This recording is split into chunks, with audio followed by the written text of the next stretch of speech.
இங்கே பாருங்கள், எத்தனையோ பேர் ரசம் பண்ணி செய்கிறேன் ஜெயரசம் பண்ணிட்டேன் அப்படின்னு சொல்லுவாங்க. ஜெயரசம்ன்றது நெருப்புக்கு ஓடாத ரசம் அப்படின்னு பேர்.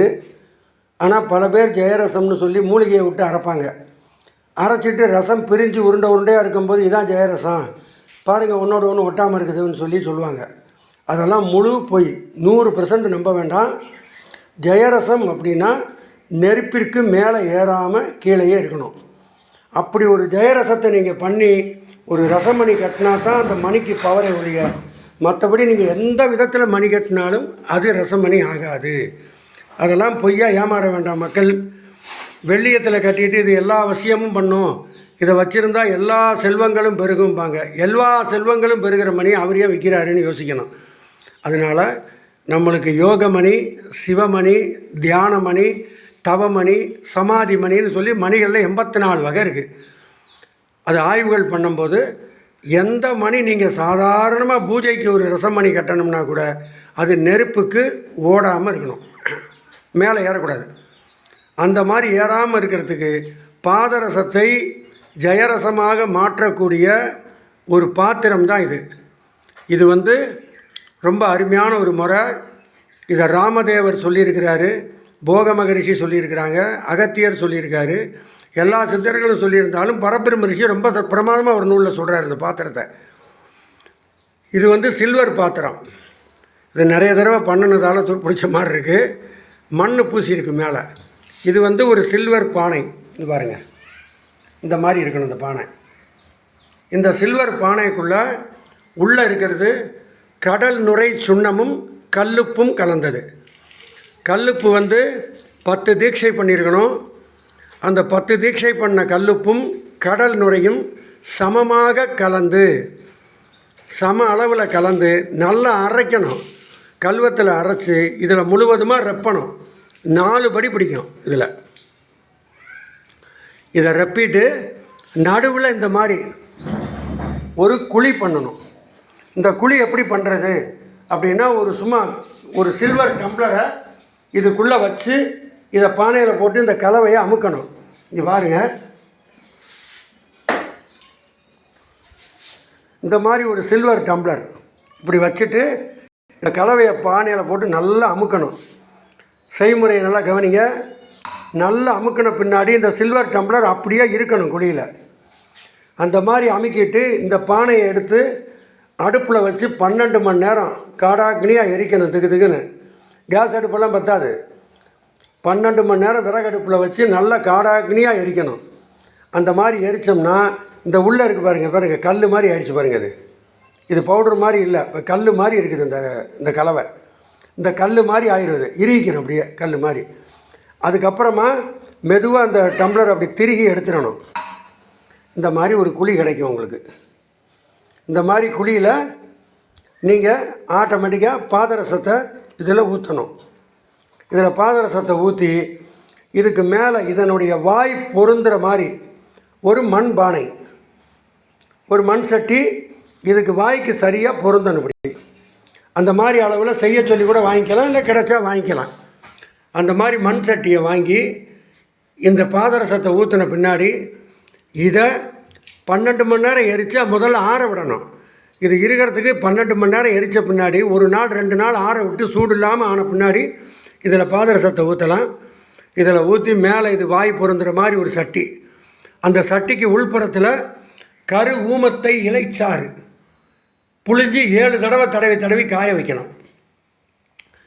ஒரு தடவை தடவணும், காய வைக்கணும், மறுபடியும் தடவணும், காய வைக்கணும். அது மாதிரி 7 தடவை தடவி காய வச்சு அந்த சட்டியை தூக்கி இது மேலே கவுத்து சீலை மண் வலுவாக பண்ணணும். மேலே உளுந்து சீலையும் பண்ணணும். இது மாதிரி ஊமத்தை இலைச்சாறு தடவிய மண் சட்டிகள் 5 சட்டிகள் இருக்கணும் உங்கள்கிட்ட. புது சட்டியை 5 சட்டி வச்சுக்கிறணும். இதெல்லாம் ரெடி பண்ணிவிட்டு இந்த மேலே வலுவாக உள்ள பாதரசம் போட்டு மேலே பானையை கவுத்து மூடி வலுவாக உளுந்து சீலை மண் செய்து காஞ்ச பின்னாடி வெடிப்புகளுக்கு மண்ணை பூசி இந்த பாத்திரத்தை அடுப்பில் வச்சு, இந்த மாதிரி கேஸ் அடுப்புலேயே வைக்கலாம், அடுப்பில் வச்சு ஒரே மாதிரி கமலம் மாதிரி 12 மணி நேரம் எரிக்கணும். அப்படி எரிக்கையில் மேலே கவுத்து மூடிய பானைக்கு மேல்புறம், அதாவது மூடி ஒன்று கவுத்து மூடி இருப்போம் ஒரு பானை, அதுக்கு மேலே மேல்புறத்தில் பசும் சாணம், பசுமாட்டினுடைய சாணத்தை எடுத்து அடை மாதிரி தட்டி வச்சு அதுக்கு மேலே ஒரு துணியை போட்டுறணும், ஈர துணியை. ஒரு அரை மணி நேரத்துக்கு ஒருக்கா அந்த துணி உலர்ந்துடும். உலரும் போது தண்ணி எடுத்து லேசாக ஸ்ப்ரே பண்ணிக்கிட்டே இருக்கணும் அந்த துணியில். அப்போ தான் ரசம் பானையை தாண்டி வெளியே வராது. அந்த மாதிரி 12 மணி நேரம் எரித்து இறக்கி மெதுவாக சாய வைக்கணும். சாய்ச்சி வச்சு சூடு ஆறின பின்னாடி பிரித்து எடுத்து பார்த்தோம்னா உள்ள ரசம் பூரா ஏறி இருக்கும். இந்த துளையில் போட்ட ரசம் பூரா மேலே ஏறி இருக்கும். அதை வலித்து மறுபடியும் இதுக்குள்ளேயே போடணும். அடுத்த புது பானையை கவுத்து அதே மாதிரி 12 மணி நேரம் எரிக்கணும். இந்த மாதிரி 5 தடவை எரிக்கும்போது 5ஆவது தடவை ஒரு ரசம் கூட ஏறாமல் இதுக்கு அடியில் இருக்கும். 12 மணி நேரம் நீங்கள் எரித்த ரசம், அதுவும் உப்பும் கடல் நுரையும் சேர்ந்த காரமான அந்த சூடு ஏறுறது, ஒரு ரசம் கூட மேலே போகாது. அதான் ஜெயரசம்ன்றது. அப்படி ஒருவேளை ஏதோ ஒரு மிஸ்டேக்குனால் கொஞ்சம் ரசம் மேலே போயிருந்தால் மறுபடியும் ஒரு முறை எரிச்சிட்டோம்னா போகாது. அந்த ரசத்தை எடுத்து நீங்கள் தாராளமாக மருத்துவத்துக்கு பயன்படுத்தலாம். செந்தூரங்கள், சுண்ணங்கள், பற்பங்கள், மணிகள் எது வேணாலும் பண்ணலாம். இது மட்டும்தான் ஜெயரசம் செய்யக்கூடிய உண்மையான முறை. பல பேர் இதை தெரியாமல் இருக்கும், சில பேர் தெரிஞ்சு மறைச்சிருப்பாங்க. பல நூல்கள் படித்து கூட இது தெரியாது. அதனால் இதை நான் செய்முறையாக செஞ்சு பார்த்ததுனால உங்கள்கிட்ட சொல்கிறேன். இதுதான் பாதரசத்தை சுத்தம் செய்வதற்காக வைக்கப்பட்டுள்ள பாண்டம். இதில் ஒரு 100 தடவை சுத்தம் பண்ணலாம்.